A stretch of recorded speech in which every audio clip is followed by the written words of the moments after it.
गगन GS study point पर आप सभी का स्वागत है। यूपीएसआई 2025 और यूपी पुलिस की आगामी परीक्षा के लिए दोस्तों हम लोग पढ़ रहे हैं हिंदी, जिसकी आज है तीसरी क्लास। और आज की क्लास में हम लोग पढ़ेंगे संज्ञा और सर्वनाम के बारे में। तो आप सभी लोग इस क्लास को ध्यान से और पूरा देखिएगा, और पसंद आए तो गगन जीएस स्टडी पॉइंट चैनल को लाइक शेयर सब्सक्राइब भी जरूर करिएगा। तो आइए शुरू करते हैं आज की क्लास।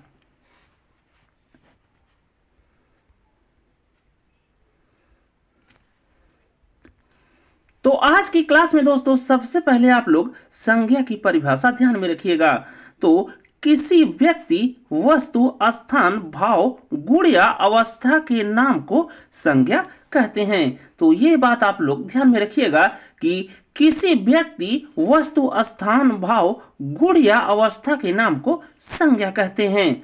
फिर इसके बाद आप लोग ध्यान में रखिएगा संज्ञा के भेद विभिन्न आधारों पर, जिसमें पहला आप लोग ध्यान में रखिएगा संज्ञा के भेद व्युत्पत्ति के आधार पर। तो व्युत्पत्ति के आधार पर संज्ञा के दोस्तों कुल होते हैं 3 भेद। फिर जिसमें पहला हो गया रूढ़ संज्ञा। तो रूढ़ संज्ञा के बारे में आप लोग ध्यान में रखिएगा कि रूढ़ संज्ञा वे संज्ञाएं होती हैं जिनके खंड का अर्थ नहीं निकलता। मतलब वे संज्ञाएं जिनको यदि आप अलग अलग कर देंगे तो उनका कोई भी अर्थ नहीं निकलता। जैसे हो गया दोस्तों राम, घर, नदी। अगर राम को हम अलग करेंगे तो ये होगा रा और म, जिसमें दोस्तों इसका कोई भी अर्थ नहीं निकल रहा है। फिर दूसरा हो गया यौगिक संज्ञा। तो यौगिक संज्ञाएं वे संज्ञाएं होती हैं जिनके खंड सार्थक होते हैं। मतलब वे संज्ञाएं जिनको अलग करने पर उनका सार्थक अर्थ निकलता है। जैसे हो गया दोस्तों राजपुत्र, जलपान। तो राजपुत्र में हो गया दोस्तों राजा प्लस पुत्र, जलपान में हो गया जल प्लस पान। तो दोनों का सार्थक अर्थ हो रहा है। फिर तीसरा हो गया योग रूढ़ संज्ञा। तो योग रूढ़ संज्ञाएं वे संज्ञाएं होती हैं जिनमें खंड शब्दों से निकलने वाले अर्थ से भिन्न अर्थ होते हैं। जैसे एग्जाम्पल के लिए आप लोग ध्यान में रखिएगा दशानन, मतलब 10 सिरों वाला। लेकिन दोस्तों दशानन का अर्थ होता है रावण। तो यहाँ पर जो खंड शब्द हैं उनका अर्थ अलग निकल रहा है। फिर हो गया पीतांबर, मतलब पीला है अंबर या वस्त्र जिसका। तो यहाँ पर लेकिन मतलब होता है पीतांबर मतलब कृष्ण। तो यहाँ पर ये बात आप लोग सबसे पहले ध्यान में रखिएगा कि व्युत्पत्ति के आधार पर संज्ञा के कुल 3 भेद होते हैं, जिसमें पहला हो गया रूढ़ संज्ञा, दूसरा हो गया यौगिक संज्ञा, तीसरा हो गया योग रूढ़ संज्ञा।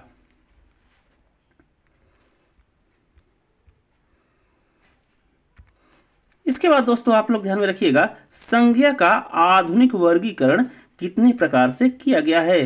तो संज्ञा का आधुनिक वर्गीकरण 3 प्रकार से होता है, जिसमें पहला हो गया दोस्तों व्यक्तिवाचक संज्ञा, दूसरा हो गया जातिवाचक संज्ञा और तीसरा हो गया भाववाचक संज्ञा। जहां पर दोस्तों आप लोग ध्यान में रखिएगा कि जातिवाचक संज्ञा में ही सीमित कर दिया है समूहवाचक संज्ञा, समूहवाचक संज्ञा और द्रव्यवाचक संज्ञा को। तो संज्ञा का जो आधुनिक वर्गीकरण है वो होता है 3 प्रकार से, जिसमें एक हो गया व्यक्तिवाचक, दूसरा हो गया जातिवाचक, तीसरा हो गया भाववाचक।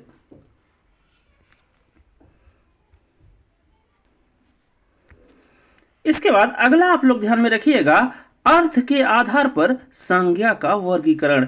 तो अर्थ के आधार पर संज्ञा का जो वर्गीकरण किया गया है दोस्तों वो होता है 5 तरीके से, जिसमें पहला हो गया व्यक्तिवाचक संज्ञा, दूसरा हो गया जातिवाचक संज्ञा, तीसरा हो गया समूहवाचक संज्ञा, चौथा हो गया द्रव्यवाचक संज्ञा और पांचवा हो गया भाववाचक संज्ञा। फिर नोट्स में आप लोग यहाँ पर ध्यान में रखिएगा कि आधुनिक व्याकरण में समूहवाचक और द्रव्यवाचक संज्ञा को जातिवाचक संज्ञा के अंतर्गत माना जाता है। तो अर्थ के आधार पर संज्ञा के कितने भेद हैं या अर्थ के आधार पर संज्ञा का कितने प्रकार से वर्गीकरण होता है, तो वो होता है दोस्तों 5 प्रकार से। पहला हो गया व्यक्तिवाचक, दूसरा हो गया जातिवाचक, तीसरा हो गया समूहवाचक, चौथा हो गया द्रव्यवाचक और पांचवा हो गया भाववाचक। बाकी आधुनिक व्याकरण में समूहवाचक और द्रव्यवाचक को दोस्तों जातिवाचक संज्ञा के अंतर्गत रखा गया है। तो इस प्रकार से आधुनिक व्याकरण में संज्ञा के कितने भेद हैं, तो वो होते हैं दोस्तों 3, जैसा कि अभी हमने ऊपर बताया। एक हो गया व्यक्तिवाचक, दूसरा हो गया जातिवाचक, तीसरा हो गया भाववाचक।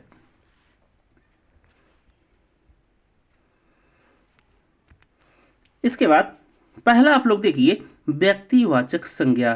तो इसमें दोस्तों आप लोग ध्यान में रखिएगा कि व्यक्तिवाचक संज्ञाएं क्या होंगी, तो किसी विशेष व्यक्ति, स्थान या वस्तु के नाम को दोस्तों व्यक्तिवाचक संज्ञा के अंतर्गत लिया जाता है। और व्यक्तिवाचक संज्ञाएं हमेशा दोस्तों होती हैं एक वचन और ये दृश्य होती हैं, मतलब दिखती हैं। तो जैसे आप लोग ध्यान में रखिएगा कि जो व्यक्तिवाचक संज्ञा होंगी वो दोस्तों दुनिया या संसार में सिर्फ एक होंगी, उसके जैसा दुनिया में दूसरा कोई चीज नहीं होगा, और वे दृश्य होंगी। तो उदाहरण के लिए आप लोग ध्यान में रखिएगा, जैसे हो गया राम, गंगा, पटना और हिमालय। फिर नोट्स में आप लोग ध्यान में रखिएगा कि जब व्यक्तिवाचक संज्ञा समूह या प्रकार का बोध कराने लगे तो वहां पर हो जाएगा दोस्तों जातिवाचक संज्ञाएं। जैसे एग्जाम्पल के लिए आप लोग ध्यान में रखिएगा कि लोग कहते हैं आज भी जयचंदो की कमी नहीं है। तो यहाँ पर दोस्तों जो जयचंदो है या ये जयचंद नाम से दोस्तों होगा अगर, तो ये रहेगा व्यक्तिवाचक संज्ञा।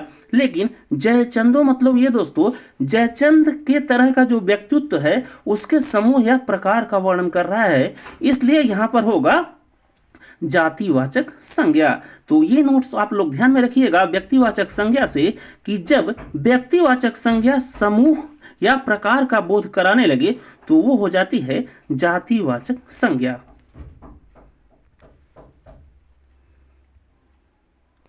इसके बाद दूसरा आप लोग ध्यान में रखिएगा जातिवाचक संज्ञा।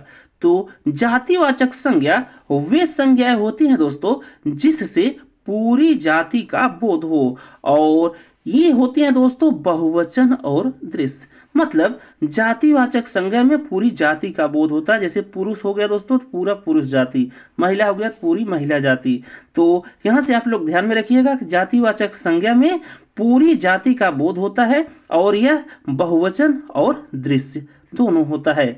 जैसे उदाहरण के लिए दोस्तों नदी, तो नदी दुनिया में बहुत सारी हैं, तो नदी हो गया, लड़का हो गया, मनुष्य हो गया और पर्वत हो गया। फिर इसके बाद तीसरा आप लोग ध्यान में रखिएगा भाववाचक संज्ञा।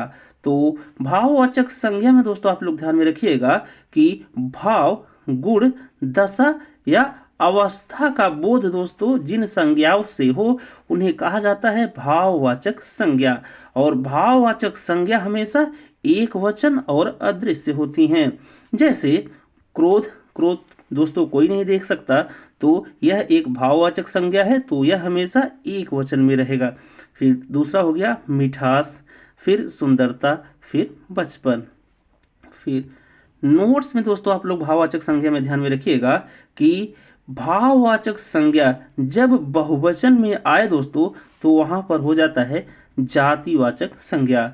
जैसे बुराई, ये दोस्तों भाववाचक संज्ञा है, लेकिन जब इसी का बहुवचन हो जाता है बुराइयां, तब ये बन जाता है जातिवाचक संज्ञा।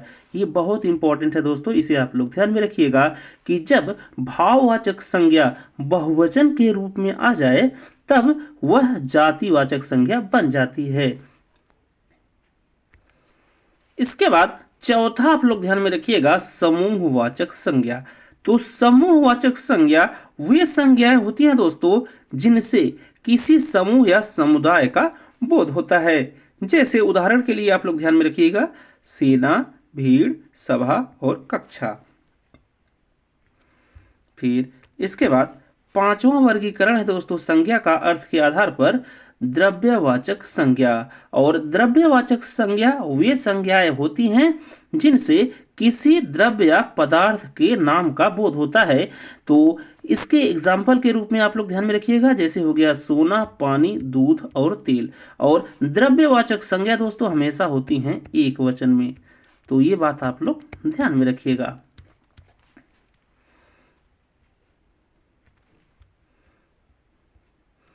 संज्ञा के बाद आप लोग देखिए सर्वनाम। तो सर्वनाम में सबसे पहले सर्वनाम की परिभाषा आप लोग ध्यान में रखिएगा। तो सर्वनाम की परिभाषा है दोस्तों, संज्ञा के स्थान पर प्रयोग होने वाले शब्दों को दोस्तों कहा जाता है सर्वनाम। और सर्वनाम का उद्देश्य होता है संज्ञा की पुनरावृत्ति को रोकना और भाषा को सुंदर बनाना। फिर इसके बाद आप लोग ध्यान में रखिएगा कि हिंदी व्याकरण में दोस्तों मूल सर्वनाम कितने होते हैं। तो हिंदी व्याकरण में मूल सर्वनाम या कुल सर्वनाम होते हैं 11, जिसमें हैं मैं, तू, आप, यह, वह, जो, सो, कोई, कुछ, कौन और क्या। तो ये बात आप लोग ध्यान में रखिएगा, ये इंपॉर्टेंट पॉइंट है कि हिंदी व्याकरण में कुल सर्वनाम या मूल सर्वनाम कितने हैं। तो वो होते हैं दोस्तों 11, जो कि हैं मैं, तू, आप, यह, वह, जो, सो, कोई, कुछ, कौन और क्या।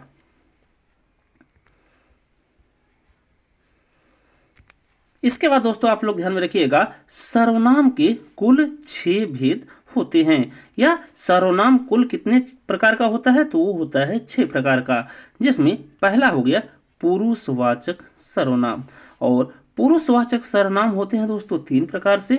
पहला हो गया उत्तम या प्रथम पुरुष सर्वनाम, दूसरा हो गया मध्यम पुरुष सर्वनाम, तीसरा हो गया अन्य पुरुष सर्वनाम। तो प्रथम पुरुष में कौन कौन से सर्वनाम आते हैं, मध्यम पुरुष में कौन कौन से आते हैं और अन्य पुरुष में कौन कौन से सर्वनाम आते हैं, ये आप लोग ध्यान में रखिएगा, ये एग्जाम में पूछा जाता है। तो प्रथम या उत्तम पुरुष में सर्वनाम आते हैं दोस्तों मैं और हम, ये दोनों मुख्य रूप से दोस्तों, बाकी इन्हीं से बना है। जैसे मैं से हो गया मैंने, मेरा, मुझे, और हम से हो गया हमारा और हमने। तो उत्तम पुरुष या प्रथम पुरुष में कौन कौन से सर्वनाम आते हैं। तो इसमें है मैं, हम, मैंने, मेरा, मुझे, हमारा और हमने। फिर मध्यम पुरुष में आप लोग ध्यान में रखिएगा कि इसमें सर्वनाम आते हैं तू, तुम और आप। फिर इन्हीं तीनों के आधार पर दोस्तों और भी हैं, जैसे तुमने, आपने, आपको। तो मुख्य रूप से आप लोग ध्यान में रखिएगा कि मध्यम पुरुष में सर्वनाम आते हैं तू, तुम और आप, ये तीनों दोस्तों आप लोग ध्यान में रखिएगा। बाकी प्रथम या उत्तम पुरुष से मैं और हम ध्यान में रखिएगा। फिर अन्य पुरुष में कौन कौन से आते हैं। तो इसके प्रथम और मध्यम पुरुष के अलावा जितने भी हैं दोस्तों वो सब आते हैं अन्य पुरुष में, जैसे वह, वे, यह, बाकी ये तो हो गया, उनको और उन्हें। तो ये दोस्तों आएंगे अन्य पुरुष के अंतर्गत, तो इन्हें आप लोग ध्यान में रखिएगा। इसके बाद दूसरा वर्गीकरण आप लोग सर्वनाम का ध्यान में रखिएगा, जो कि है निश्चयवाचक सर्वनाम। और इसमें दोस्तों क्या होता है निश्चयवाचक सर्वनाम में कि निश्चित व्यक्ति या वस्तु की ओर संकेत किया जाता है। और इसमें कौन कौन से सर्वनाम आते हैं तो वो आप लोग ध्यान में रखिएगा। तो निश्चयवाचक सर्वनाम होते हैं यह, वह, ये और वे। एग्जाम्पल के लिए आप लोग ध्यान में रखिएगा यह मेरी गाड़ी है। फिर इसके बाद तीसरा आप लोग ध्यान में रखिएगा अनिश्चयवाचक सर्वनाम। और ये वो सर्वनाम होते हैं जिनसे निश्चित बोध नहीं होता किसी भी चीज का। और अनिश्चयवाचक सर्वनाम है दोस्तों कोई और कुछ। बाकी एग्जाम्पल के लिए आप लोग ध्यान में रखिएगा कि कोई का प्रयोग होता है दोस्तों प्राणी के लिए, जैसे हो गया कोई आ रहा है, तो यहाँ पर दोस्तों किसी प्राणी की बात हो रही है कि वो आ रहा है। बाकी कुछ का प्रयोग होता है दोस्तों अन्य चीजों के लिए या वस्तुओं के लिए, जैसे उसने कुछ नहीं लिया। तो इतनी बात आप लोग ध्यान में रखिएगा कि कोई का प्रयोग प्राणी के लिए और कुछ का प्रयोग अन्य किसी चीज के लिए या वस्तु के लिए। बाकी कोई और कुछ यह अनिश्चयवाचक सर्वनाम है। इसके बाद चौथा आप लोग ध्यान में रखिएगा संबंधवाचक सर्वनाम। और ये दोस्तों दो पदों के बीच संबंध को बताते हैं, और ये हैं जो और सो। तो संबंधवाचक सर्वनाम है जो, सो, जो कि दो पदों के बीच के संबंध को बताते हैं। जैसे उदाहरण के लिए जो करेगा सो भरेगा। फिर इसके बाद अगला आप लोग ध्यान में रखिएगा 5वां, जो कि है प्रश्नवाचक सर्वनाम। और इसमें दोस्तों प्रश्न पूछा जाता है इन सर्वनामों का प्रयोग करके, जैसे कौन हो गया और क्या। तो कौन का प्रयोग दोस्तों प्राणी के लिए किया जाता है, जैसे कौन आया था। और क्या का प्रयोग दोस्तों अन्य चीजों के लिए या वस्तुओं के लिए किया जाता है, जैसे वह क्या कर रहा था। तो प्रश्नवाचक सर्वनाम है कौन और क्या, जिसमें कौन का प्रयोग किया जाता है प्राणी के लिए और क्या का प्रयोग किया जाता है अन्य चीजों के लिए या किसी वस्तु के लिए। इसके बाद छठा है दोस्तों निजवाचक सर्वनाम। और ये वो सर्वनाम होते हैं जिनका प्रयोग कर्ता स्वयं के लिए करता है। और निजवाचक सर्वनाम होते हैं दोस्तों आप, अपना, अपने आप, स्वयं या खुद। जैसे उदाहरण के लिए आप लोग ध्यान में रखिएगा, मैं अपने आप ही चला जाऊंगा। तो निजवाचक सर्वनाम में आप लोग ध्यान में रखिएगा कि ये वो सर्वनाम है जिनका प्रयोग कर्ता स्वयं या खुद के लिए करता है। और इसमें कौन कौन से सर्वनाम आते हैं, तो वो है दोस्तों आप, अपना, अपने आप, स्वयं या खुद।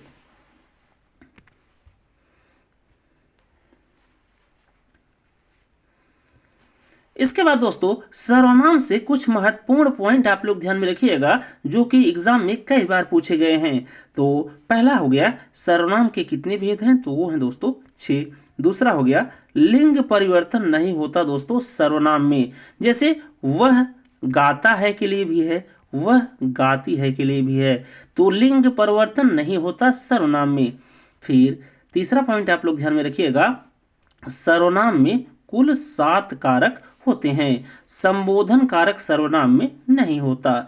तो सर्वनाम के कुल भेद हैं दोस्तों 6। लिंग परिवर्तन सर्वनाम में नहीं होता है और सर्वनाम में 7 कारक हैं, संबोधन कारक नहीं होता सर्वनाम में। फिर इसके बाद आप लोग ध्यान में रखिएगा, आप का प्रयोग कब पुरुषवाचक सर्वनाम में होगा और कब निजवाचक सर्वनाम में होगा। तो जब दोस्तों आप आदर सूचक शब्द की तरह कार्य करे, तब वहां पर होगा पुरुषवाचक मध्यम पुरुष सर्वनाम। जैसे आप आइए, यहां पर दोस्तों आप एक आदर सूचक शब्द का कार्य कर रहा है, तो यहां पर होगा पुरुषवाचक सर्वनाम। फिर दूसरा दोस्तों आप लोग ध्यान में रखिएगा कि जिसमें आप दोस्तों स्वयं के लिए ही कार्य करें, जैसे मैं आप ही जाऊंगा, तो यहां पर दोस्तों हो जाएगा निजवाचक सर्वनाम। इसके बाद अगला पॉइंट आप लोग ध्यान में रखिएगा, भाववाचक संज्ञा का निर्माण। तो भाववाचक संज्ञा का निर्माण कुल 5 तरीके से होता है, जिसमें पहला हो गया जातिवाचक संज्ञा से। जैसे हो गया दोस्तों बूढ़ा जातिवाचक संज्ञा है और इससे भाववाचक संज्ञा बन जाती है, जैसे हो गया बूढ़ा से बुढ़ापा। फिर सर्वनाम से भाववाचक संज्ञा का निर्माण, जैसे अपना, अपना से हो जाता है दोस्तों अपनत्व। फिर विशेषण से, जैसे कठोर, कठोर से हो जाता है कठोरता। फिर क्रिया से, जैसे खेलना, खेलना से दोस्तों हो जाता है खेल। और 5वां हो गया अव्यय से, जैसे दूर, दूर यह अव्यय है दोस्तों, इससे भाववाचक संज्ञा बन जाती है दूरी। तो यहां से आप लोग ध्यान में रखिएगा कि भाववाचक संज्ञाओं का निर्माण 5 तरीके से होता है।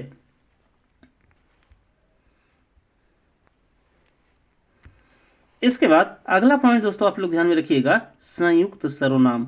तो डॉक्टर दीमसित्स के अनुसार संयुक्त सर्वनाम है जो कोई, कोई न कोई और सब कुछ। ये बस ऐसे ही आप लोग ध्यान में रखिएगा, हो सकता है यहां से भी एग्जाम में क्वेश्चन आ जाए।